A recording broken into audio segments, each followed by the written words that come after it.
Hello, నేను మీ CS రావు.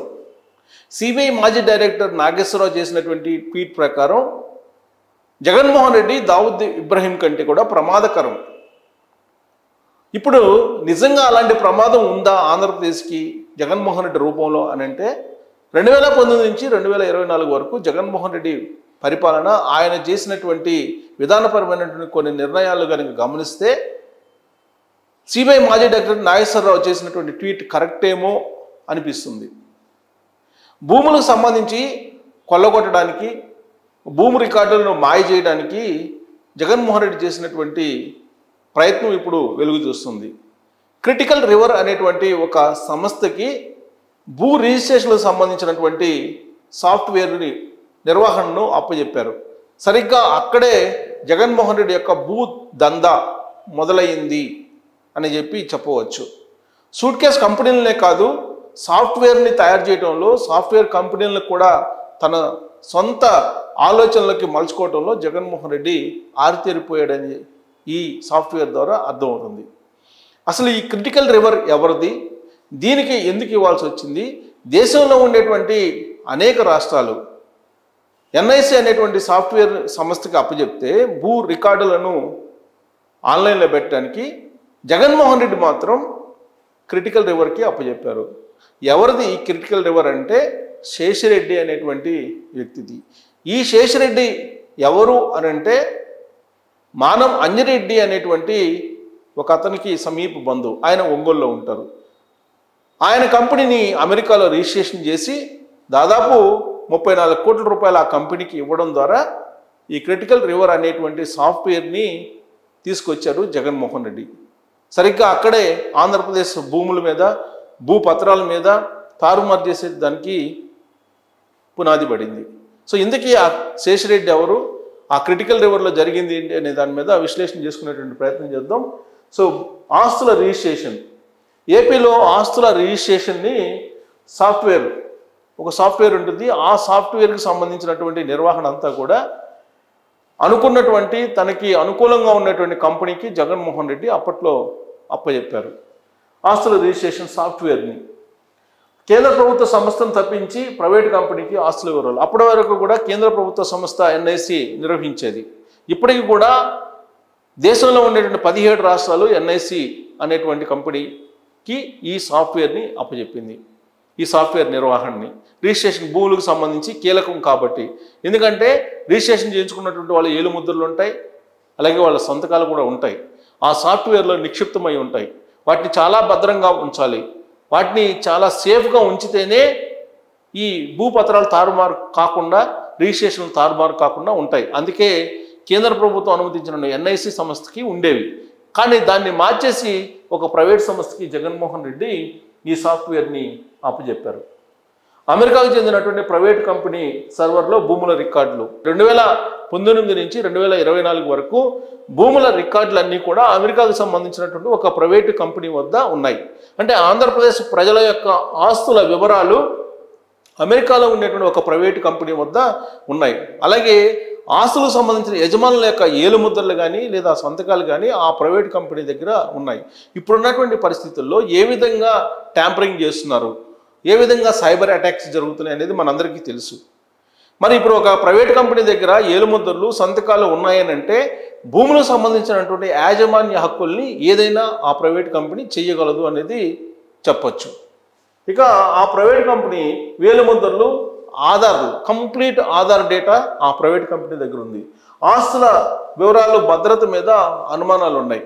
అమెరికాకు సంబంధించినటువంటి కంపెనీకి ఇచ్చారు క్రిటికల్ రివర్ అనేటువంటి కంపెనీకి. ఆ క్రిటికల్ రివర్ అనేటువంటి కంపెనీ దగ్గర ఆంధ్రప్రదేశ్కు సంబంధించిన భూముల యజమానుల యొక్క వేలుముద్రలు, ఆధార్లు, సంతకాలు అన్నీ కూడా ఉన్నాయి. వాటికి భద్రత ఏంటి అనేది ఒక ప్రశ్న, $1 మిలియన్ క్వశ్చన్. సో వాటికి భద్రత ఉందా అంటే జగన్మోహన్ రెడ్డి ఉందంటున్నారు. బట్ చాలామంది ప్రైవేట్ కంపెనీ కదా, దానికి భద్రత ఎలా ఉంటుంది అనేది కూడా చెప్తూ ఉన్నారు. అసలు ఈ సాఫ్ట్వేర్ని తీసుకొచ్చి రిజిస్ట్రేషన్లో ఈ సాఫ్ట్వేర్ ద్వారా రిజిస్ట్రేషన్ జరపాలి, ఆన్లైన్లో ఉంచాలి అనే ఆలోచన చంద్రబాబు నాయుడుకి వచ్చింది. 1998లో వచ్చింది ఆయనకి. అప్పటికే ఆయనకి హైటెక్ ముఖ్యమంత్రిగా పేరుంది చంద్రబాబు నాయుడుకి. 1998లో ఆయన తొలి ప్రయత్నం చేశారు. ఒక సాఫ్ట్వేర్ని తీసుకొని ఆన్లైన్లో మొత్తం రిజిస్ట్రేషన్ డాక్యుమెంట్స్ పెట్టాలి అనేటువంటి ఆన్లైన్ రిజిస్ట్రేషన్ అనే ఒక ప్రక్రియను ప్రారంభించాలని ఆయన ఎప్పుడో 24 సంవత్సరాల క్రితమే ఆలోచించారు. అందుకే అప్పుడు ఆ బాధ్యతను నేషనల్ ఇన్ఫర్మేటిక్స్ సెంటర్ దాని సహకారంతో రిజిస్ట్రేషన్ సాఫ్ట్వేర్ని తయారు చేశారు. నేషనల్ ఇన్ఫర్మేటిక్స్ సెంటర్ ఇది కేంద్ర ప్రభుత్వ ఆధీనంలో ఉండే సంస్థ. దాన్ని సహకారంతో ఈ రిజిస్ట్రేషన్ సాఫ్ట్వేర్ని తయారు చేయించారు అప్పట్లో చంద్రబాబు నాయుడు. నామమాత్రం ఖర్చుతోటి భూ రికార్డుల కోసం ఎన్ఐసి సాఫ్ట్వేర్ని తయారు చేసింది. ఎన్ఐసి అనేటువంటి సాఫ్ట్వేర్ని తయారు చేసిన నామమాత్రం ఖర్చులతోటి అప్పట్లో. ఆస్తుల రిజిస్ట్రేషన్ కోసం ఎన్ఐసి సాఫ్ట్వేర్ వాడుతున్నారు అప్పటి నుంచి కూడా. అంతేకాదు దేశంలో ఉండేటువంటి 17 రాష్ట్రాలు ఎన్ఐసి అనేటువంటి సాఫ్ట్వేర్ని వాడుతున్నారు. ఎన్ఐసి తయారు చేసినటువంటి సాఫ్ట్వేర్ని. సో ఇది కేంద్ర ప్రభుత్వ ఆధీనంలో ఉండేటువంటి సంస్థ. ఇది నేషనల్ ఇన్ఫర్మేటిక్స్ సెంటర్ ఎన్ఐసి తయారు చేసినటువంటి సాఫ్ట్వేర్ని 17 రాష్ట్రాలు వాడుతున్నాయి భారతదేశంలో ఉండేటువంటి. కానీ జగన్మోహన్ రెడ్డి అధికారంలోకి వచ్చిన తర్వాత ఆయన తన ప్రైవేట్ కంపెనీకి, తను తెలిసిన వాళ్ళ కంపెనీకి ఇచ్చేస్తున్నారు. ఆస్తుల రిజిస్ట్రేషన్ సాఫ్ట్వేరు కార్డ్ 2.0 తీసుకొచ్చింది టీడీపీ ప్రభుత్వం. ఇప్పుడు 2014 నుంచి 2019 వరకు తెలుగుదేశం పార్టీ ప్రభుత్వం ఉంది. ఆ సమయంలో మరింత భద్రతగా ఉండేందుకు దాన్ని అప్డేట్ చేశారు. కార్డ్ 2.0 అని చెప్పి ఉన్నటువంటి దాన్నే అప్డేట్ చేసి పకడ్బందీగా తయారు చేశారు.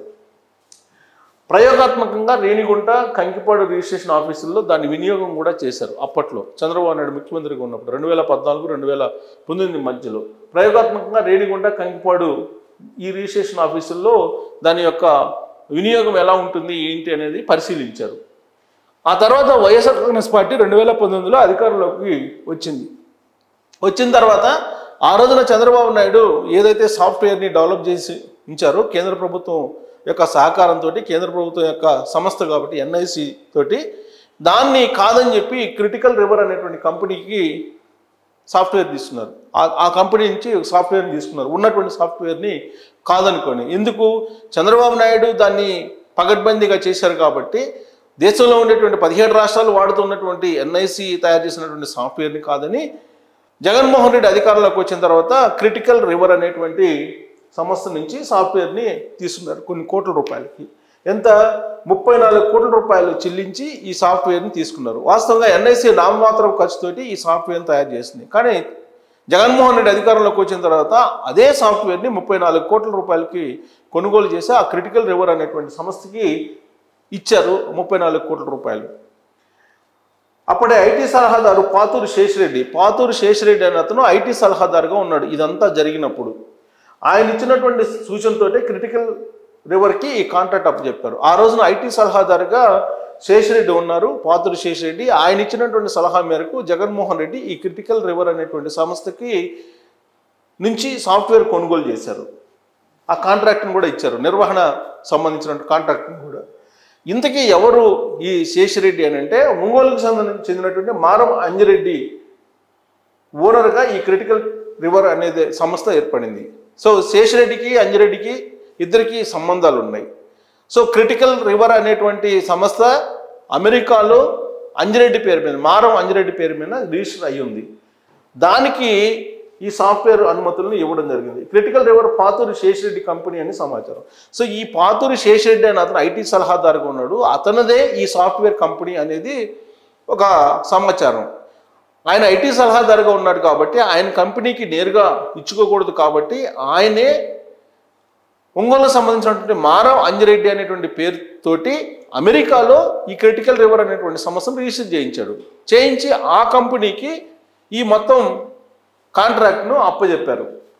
సో ప్రజల ఆస్తులు తాకట్టు పెట్టడానికి క్రిటికల్ రివర్ అనేటువంటి దానికి ఇచ్చారు అనేది కూడా ఉంది. ఈ భూ రికార్డులని భద్రపరిచేటువంటి, నిర్వహించేటువంటి దాన్ని ఈ క్రిటికల్ రివర్కి ఎందుకు అప్పచెప్పారు జగన్మోహన్ రెడ్డి అంటే ఈ మొత్తం దందా చేయడానికి, ప్రజల ఆస్తులను తాకట్టు పెట్టడానికి అనేది అప్పట్లో వచ్చినటువంటి ఆరోపణ.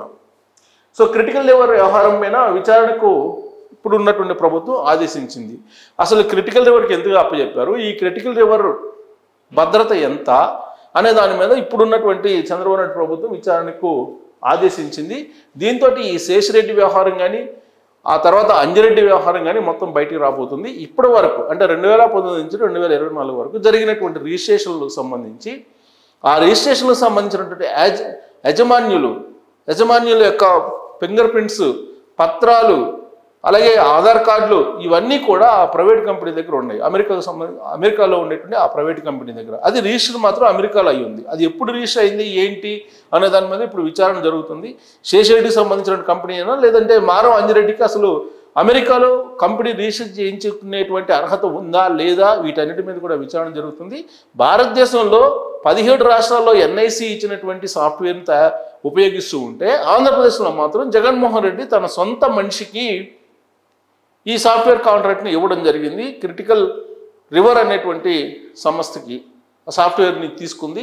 సో క్రిటికల్ రివర్ సంబంధించినటువంటి మొత్తం వ్యవహారం బయటకు వస్తే కనుక జగన్మోహన్ రెడ్డి అసలు ల్యాండ్ టైటిలింగ్ యాక్ట్ ఎందుకు తీసుకొచ్చాడు, ఆ ల్యాండ్ టైటిలింగ్ యాక్ట్ ద్వారా ఈ సాఫ్ట్వేర్ని ఉపయోగించుకొని అసలు ఆంధ్రప్రదేశ్లో భూముల్ని, ఆస్తుల్ని ఏం చేయాలనుకున్నారు అనే దాని మీద మీరు కూడా కామెంట్ రూపంలో మీ అభిప్రాయాలు తెలియజేయచ్చు. అలాగే శేషిరెడ్డికి అంజిరెడ్డికి ఉన్నటువంటి రిలేషన్ ఏంటి అనేది మీకు తెలిస్తే మీరు కామెంట్ చేయగలరు.